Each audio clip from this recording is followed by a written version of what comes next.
You like the movie? Yeah. Okay, so hi, I'm Haven. And I'm Aislinn. And we're from the Sandra Middle School Teen Press, and today we're here with... Tom Donahue.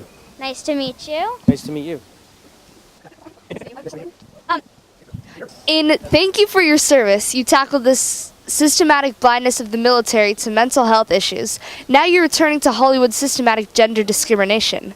You've widened the net since 2012's Casting By. Yes. Good point. Very good. So why did you choose to make this movie now? Is there something that influenced you? It's really what I learned from having made Casting By.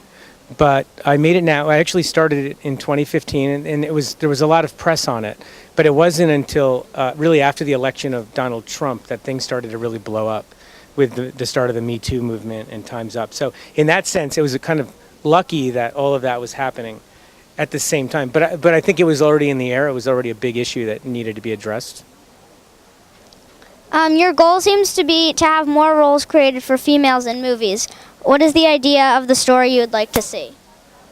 I would love to see stories that are written, directed, and star women and people of color a lot more than we're seeing. Because I think this year in 2018, of the top 250 films in Hollywood, 92% were directed by men. And mostly white men, but men.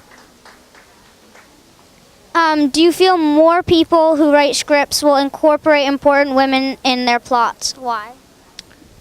Well, right now there's a lot of attention on the issue, so yes, I think you'll probably in the next few years start to see an increase in the representation of women and people of color. But the reason the film is called This Changes Everything is that this does happen historically, where there's a lot of attention on the topic, things change for a little while, but if we're not careful and we don't keep fighting the problem, it goes back to the way it was. So it didn't really change everything. Do you think Hollywood would have had more female parts in their movies if Hillary Clinton was president, and why?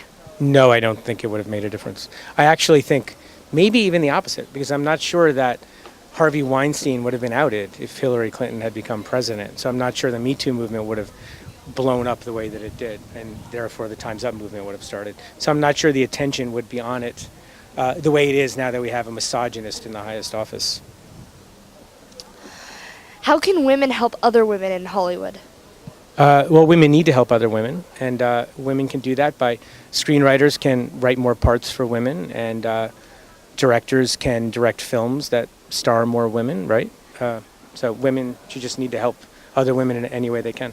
Is there any specific way that, like, everyday person who is not a screenwriter or director can help? Well, selfishly in my case, they can certainly tell people about the film, which will help build awareness around the issue. But if they know, and especially in this area, if they're related to or friends with any studio heads, they can tell them, do a screening of this movie. Let's deal with this issue. How can we help? Why do you feel like men will help you with your mission? Well, I don't know that a lot of men will, but I think the key is to find the men that will. Thank you for taking the time to talk with us. So if you could give us one homework assignment, what would it be? Go look at like 5 movies that are written and directed by women that you've never heard of before and watch them and share them with your friends. Okay, thank you for talking to us. Thank you so much. Thank You guys you. are fantastic.